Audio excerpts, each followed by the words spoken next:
Good news para na po sa mga tao nga angay makahibalo ug makadungog bahin sa pulong. So ang pulong kinahanglan man gud nato una sabton ang pulong aron dili ka ma wani o mayagaw sa imong kaugalingon. So nganong ang tao kayagaw man bahin niya na. So kung maghisgot ka og maayong balita, so Biblia o ang mga pulong kay di gid sila mudawat o kanang magsulti ko og libro sa tanak o libro sa sinulat ni propeta. So kana siya usab ang gud siya nga timailhan nga kinahanglan imong sabton ang pulong ang libro nga tanak o mga sinulat sa mga propeta.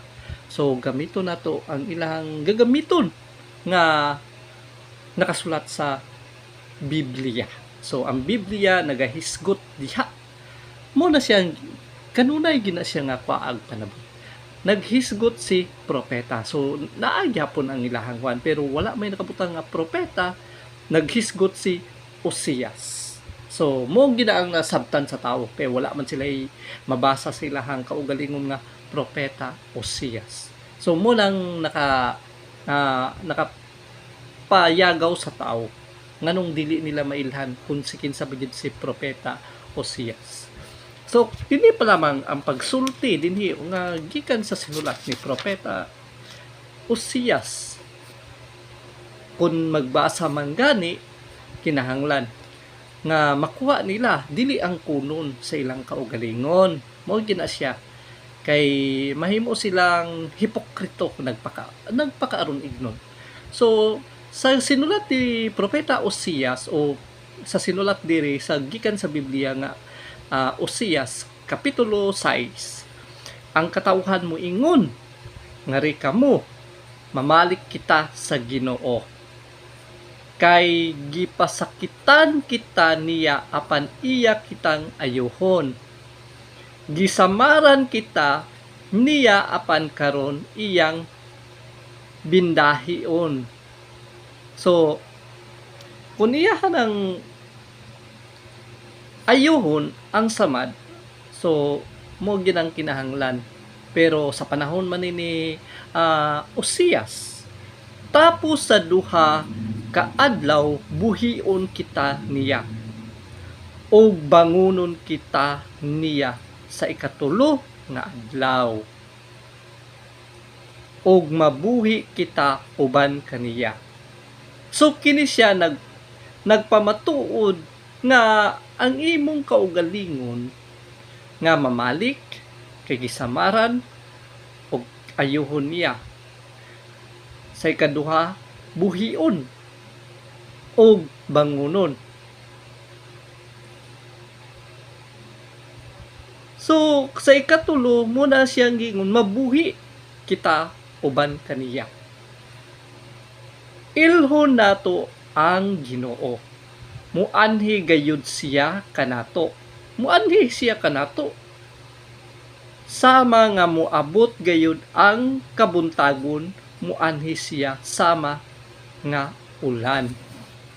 Sa ulan panahon sa tingpugas nga mobisbis sa yuta. Ang Ginoo miingon, unsa may buhaton ku kanimo o Ephraim ingon man kanimo o Juda ang imong gugma kanako sama sa gabon sa buntag ug sa yamog nga dali ra mahanaw busa gipadala ko nganha kaninyo ang akong mga propeta.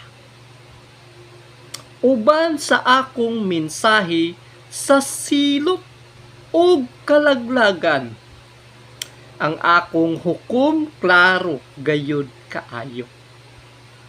Ang akong gipangayo kaninyo mao ang gugmang walay paglubad, dili ang mga halad. Ang gipangayo sa Ginoo sa panahon ni Osias, ang gipangita sa Ginoo ang gugma, ang pagsunod nimo muna siya So kana siya usa na siya katimailhan nga ang ilahang kaugalingon sa panahon nga nagpasabot bahin niya na. Ang akong gipaabot mao ang inyong pagkahibalo kanako nga inyong Dios, dili ang inyong paghalad og mga halad nga sunugon.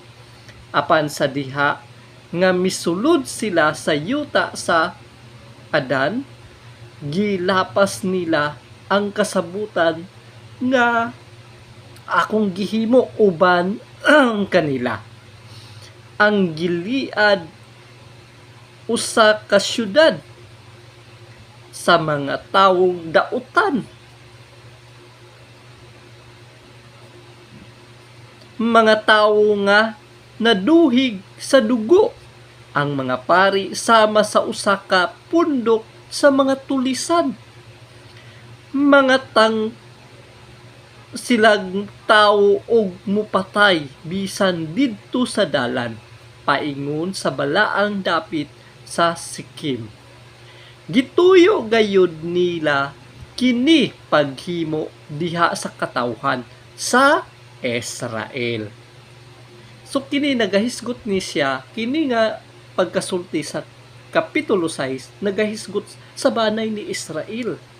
So hunaon-naon gid nila nga dili nila ang kunon ang nakasulat diri.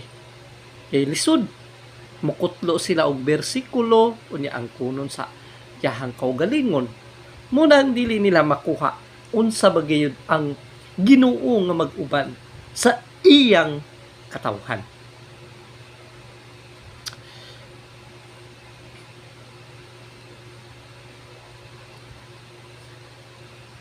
Katawhan sa Israel, nakita ko ang makalilisang nga buhat labihan nilang nakahugaw-hugaw sa ilang kaugalingon tungod sa ilang pagsimba sa mga Diyos-Diyos.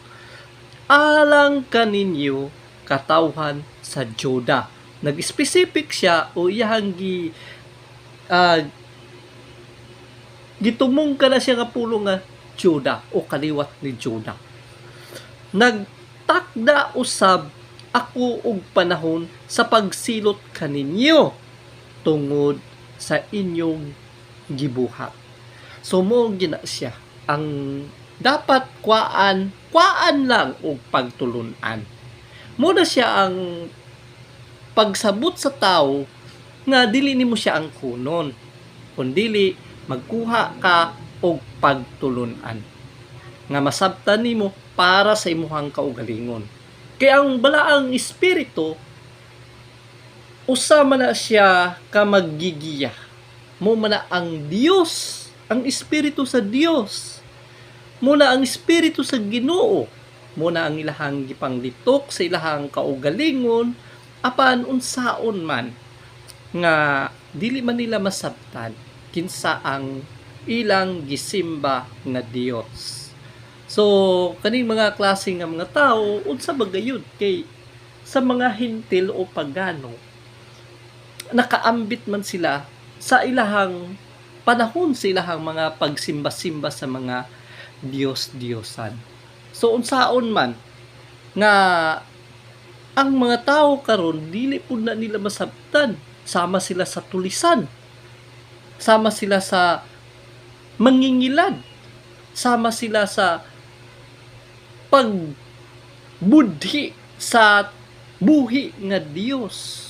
Gibudhian nila ang buhi nga Dios. Munang dili pa nila ba kuhaan og mga panabot unsa pagayud ang pinakaimportante nga kamatuoran ang maayong balita. So unsaon man sa kapitulo 7 kang Osias gyapon panahon ni Osias. Ayaw himuha nga inyuhan ang kaugalingon nga nadiya. Lisod kayo. Kaliwat ra bagid ni Israel ang giangkon sa mga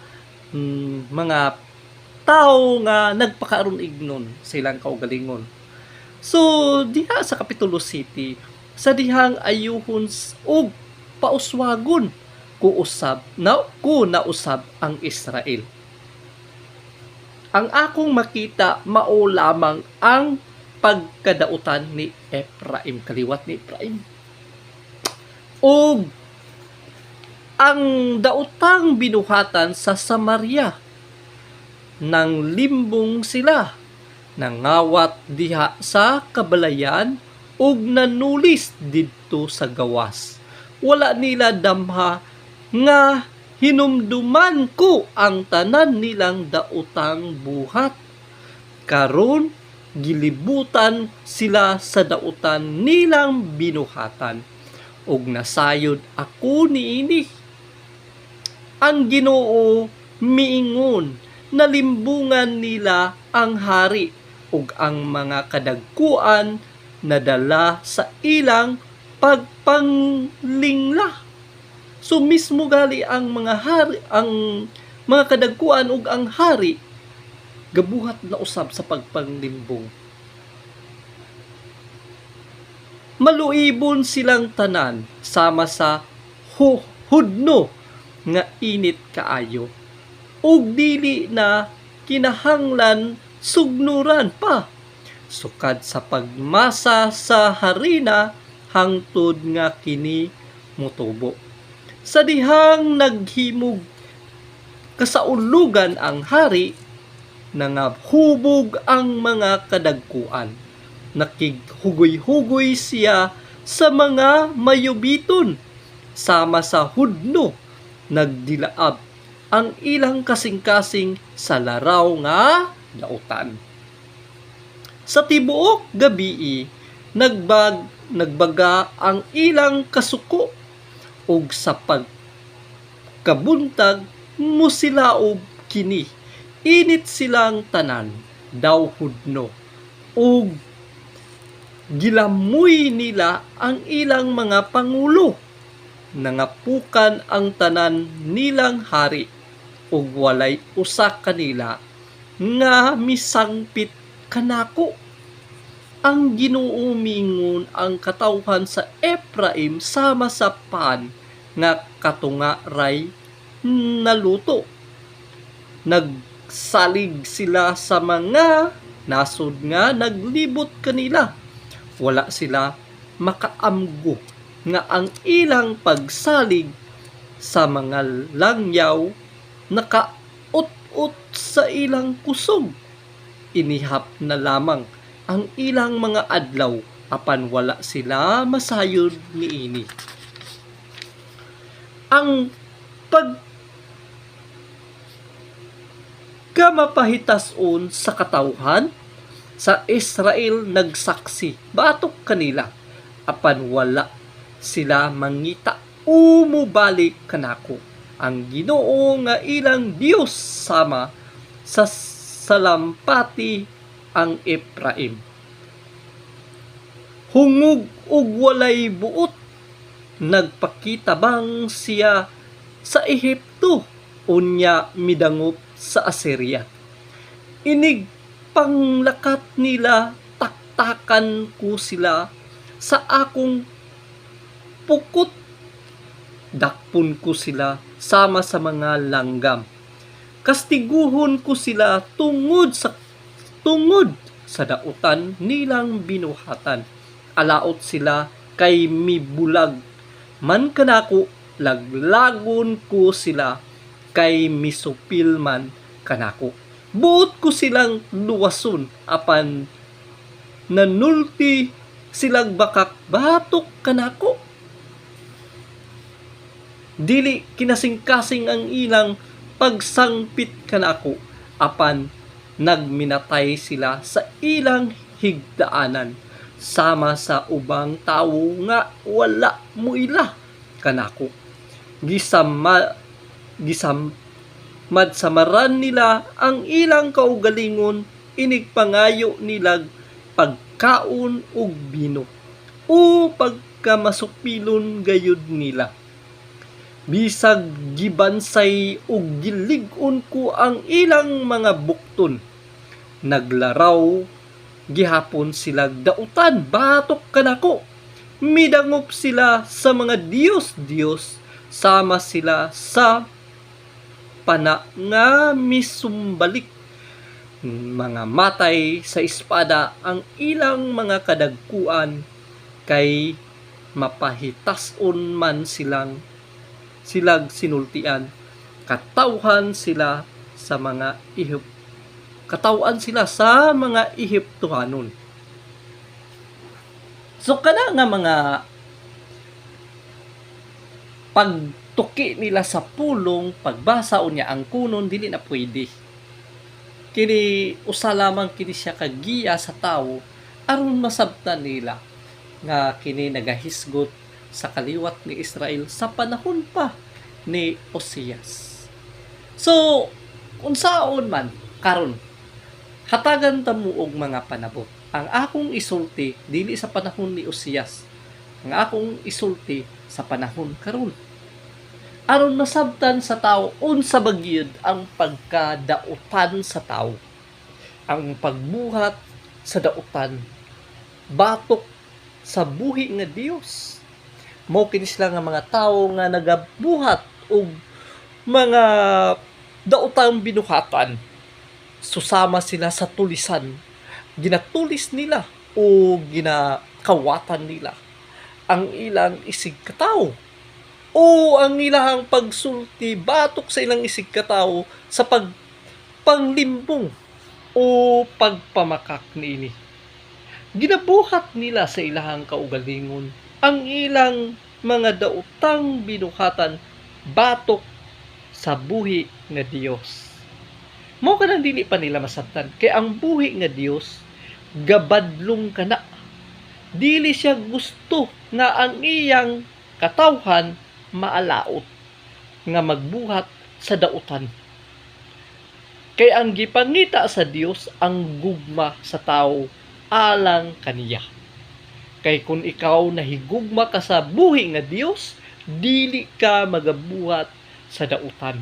Kay imong gipakita sa buhi nga Dios nga ang imong mga buhat pinasubay sa iyang kabubuton.